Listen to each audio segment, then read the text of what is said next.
محترم پاکستانیوں، السلام علیکم۔ پاکستان میں اس وقت پیر 26 جون 2023 فجر کی نماز کا وقت ہونے والا ہے، اور یہاں کینیڈا میں تو فی الحال 25 تاریخ ہے، دوپہر کا وقت ہے۔ یہاں سے 12 گھنٹے آگے ہے پاکستان کا وقت۔ عزیز پاکستانیوں، آج بات کرنی ہے تھوڑی ہندوؤں پر، لیکن اس سے پہلے یہ واضح کرتا چلوں کہ ہندوؤں کے ساتھ بڑا ٹائم گزرا ہے میرا زندگی کا۔ گلف میں پیدا ہوا، پلا بڑا، یعنی بچپن، جوانی، بڑھاپا، درمیانی عمر، ان سب فیزز میں ہندوؤں کے ساتھ میرا بڑا رابطہ رہا ہے۔ یہ اکثریت انسان دوست لوگوں کی ہے، لیکن جو ان میں ایک وہ برہمن مائنڈ سیٹ ہے نا، جو خود کو سپیریئر سمجھتا ہے، وہ یعنی ذات پات برادری، ان کے ویدوں میں بھی اس کو یعنی سرٹیفائی کر دیا گیا ہے۔ آپ کوئی بھی پڑھ سکتا ہے، کاسٹ سسٹم انڈیا لکھیں گوگل پہ، بہت کچھ ملے گا۔ تو بات یہ ہے کہ ان میں میرے بڑے بڑے اچھے دوست بھی رہے ہیں ابھی بھی۔ بے شک یہاں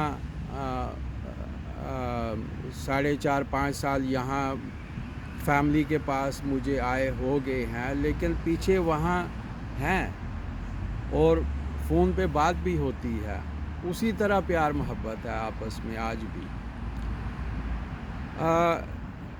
بہت سے یعنی زندگی کے ایسے واقعات ہیں کہ جو کچھ ڈاکومنٹڈ بھی ہیں، کچھ نان ڈاکومنٹڈ ہیں، کہ ان کے ساتھ، ہندوؤں کے ساتھ جو میرا ملن ورتن، یہ وہ معاملات، تو صرف ایک بیان کر کے آگے بڑھتا ہوں، ڈاکومنٹڈ میں سے ایک بیان کر کے۔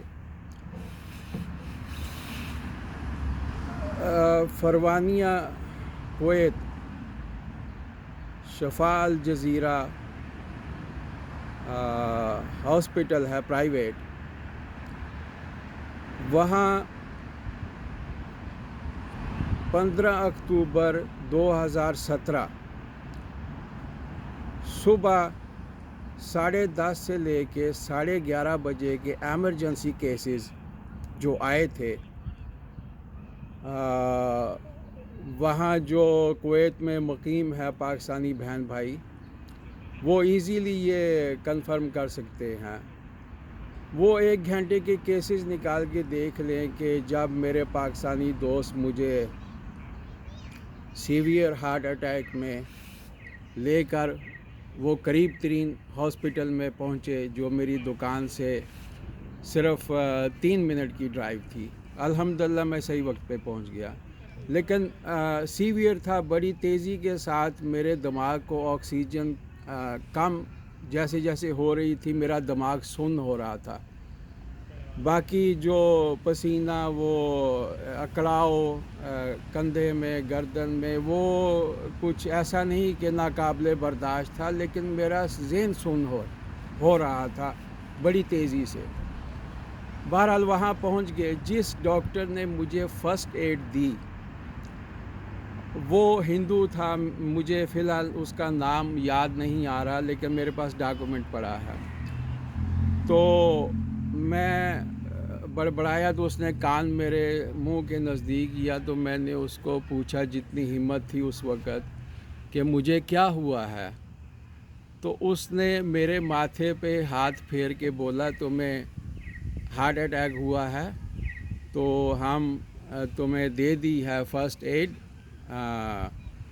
تو ایمبولینس آ رہی ہے تو میں بڑے ہاسپٹل میں لے کے جا رہے ہیں. یہ کہانی یہاں ختم. میں پہنچ گیا, سب کچھ ٹھیک ہو گیا الحمدللہ. آج ڈیلی میری روٹین ہے, میلوں پیدل چلتا ہوں ڈیلی. تو یہ بات سنانے کا مقصد صرف اس لیے تھا کہ مجھے کوئی یہ نہ سمجھے کہ بس خدا واسطے کا بیر ہے مجھے ان سے. نہیں, ایسی بات نہیں ہے, اللہ شاہد ہے, ایسی بات نہیں ہے. لیکن یہ جو سپیریئر مائنڈ سیٹ ہے یہ صرف ہندوؤں میں نہیں ہے, یہ اور بھی قوموں میں ہے, بڑی اقوام میں ہے. پہلے بھی رہا ہے, اب بھی ہے, اور یہ رہے گا, قیامت تک رہے گا. بس قومیں چینج ہوتی رہیں گی. تو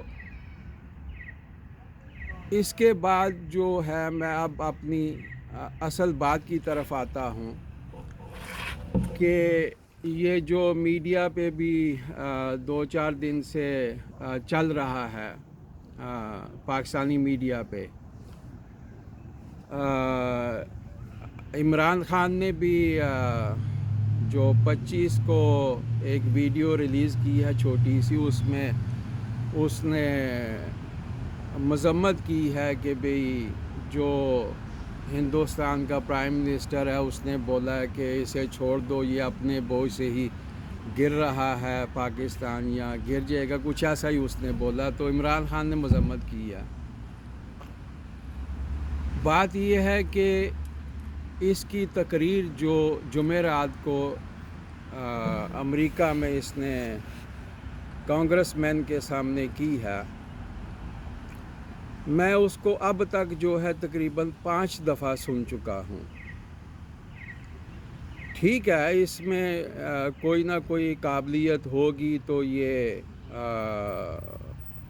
یہاں تک اس عہدے تک پہنچا ہے, بلکہ ری الیکٹ بھی ہوا ہے 2019 11 اپریل کو جو الیکشن شروع ہوئے تھے ان کے جنرل الیکشن.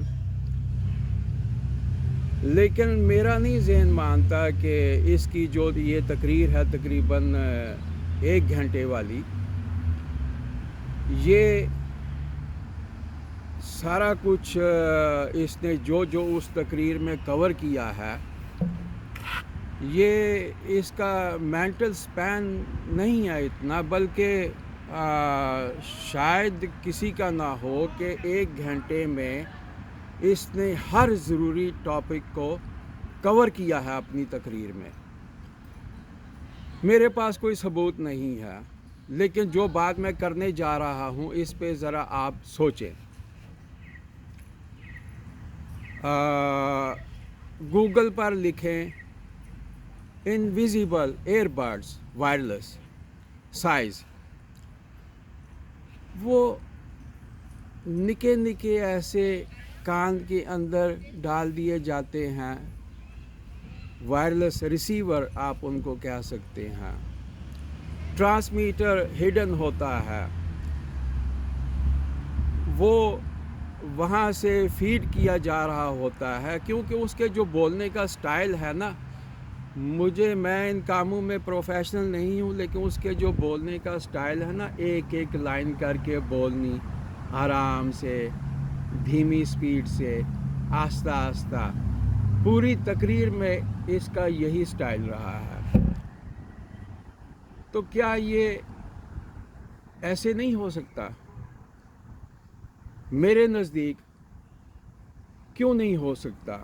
ہم ایک جدید دور میں بیٹھے ہوئے ہیں, ہر انسان کے ہاتھ میں موبائل ہیں. بہت سے لوگ کانوں میں ٹوٹیاں بھی لگاتے ہیں جو نظر آتی ہیں, لیکن نہ نظر آنے والی بھی موجود ہیں اور لگائی جاتی ہیں.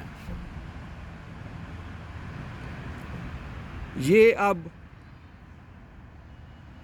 جو علی وجہ البصیرہ نظر آ رہا ہے, جیسے 11 اپریل 2019 کے انڈین جنرل الیکشن شروع ہونے سے 42 ڈیز پہلے, 42 دن پہلے ابھی نندن والا کام ہوا تھا اور وہ واپس گیا تو اس کی بلے بلے ہو گئی. ووٹ بینک ڈبل ٹرپل ہو گیا، ہیرو بن گیا، کیونکہ اس سے پہلے یہ میڈیا پہ بیان بی جے پی والے دے رہے تھے کہ 24 گھنٹہ، صرف 24 گھنٹہ اپنے وہ اندھے کارکنوں کو بول رہے تھے۔ وہاں بھی بڑے اندھے کارکن ہیں جیسے پاکستان میں ہے، سیاسی پارٹیوں کے ساتھ یہ جو انٹیلیجنس ایجنسیز ہوتی ہیں انہوں نے خود اٹیچ کیے ہوتے ہیں ان کے ساتھ۔ تو وہ ہیرو بن گیا، جیت گیا۔ اب یہ کام یہ اگلے سال 2024 کی اپریل کو، شاید 11 کو ہی پھر جنرل الیکشن شروع ہو رہے ہیں، اور اس سے پہلے کوئی نہ کوئی ڈرامہ کیا جانا ہے۔ دونوں نے مل کے اپنی اپنی عوام کو بیوقوف بنانا ہے، مجھے ایسے لگتا ہے۔ تو اس کے لیے ہم سب کو تیار رہنا چاہیے۔ ہماری کوشش یہ ہونا چاہیے کہ اگر وہ تیسری بار بھی وزیر اعظم بنتا ہے اپنے ملک کا تو بن جائے، لیکن اس میں ہمارے والوں کی کوئی کنٹریبیوشن نہ ہو۔ بس آپ نے اگر وہ کانگریس والی اس کی تقریر نہیں سنی تو آج اس ذہن سے سن کے دیکھیں جیسے میں نے آپ کو بتایا ہے، اس کے بولنے کی لائن سپیڈ چیک کریں، وہ دیکھیں کہ اس نے کوئی ٹاپک ایسا امپورٹنٹ رہ گیا جو اس نے چھوڑا ہو۔ ایک گھنٹے میں 60 منٹس ہوتے ہیں، اور اگر آپ نے اس کے ٹوٹل الفاظ جو اس نے بولے ہیں ایک گھنٹے میں، اگر آپ نے اس کو کاؤنٹ کرنا ہے تو اس کی سپیڈ جو میں نے نوٹ کی ہے وہ پر سیکنڈ 2 لفظ بنتی ہے، 2 یا پونے 2، 2.25 لفظ نہیں بن سکتی۔ 2 لفظ پر سیکنڈ اور 1.75 ورڈز پر سیکنڈ یہ سپیڈ بنتی ہے۔ بس ہم نے پاکستانیوں نے یہ کوشش کرنی ہے کہ اس بار اس کے تیسری بار پی ایم بننے میں ہمارا کوئی کنٹریبیوشن نہ ہو، اور پاکستان میں جن کو میری بات ناگوار گزر رہی ہے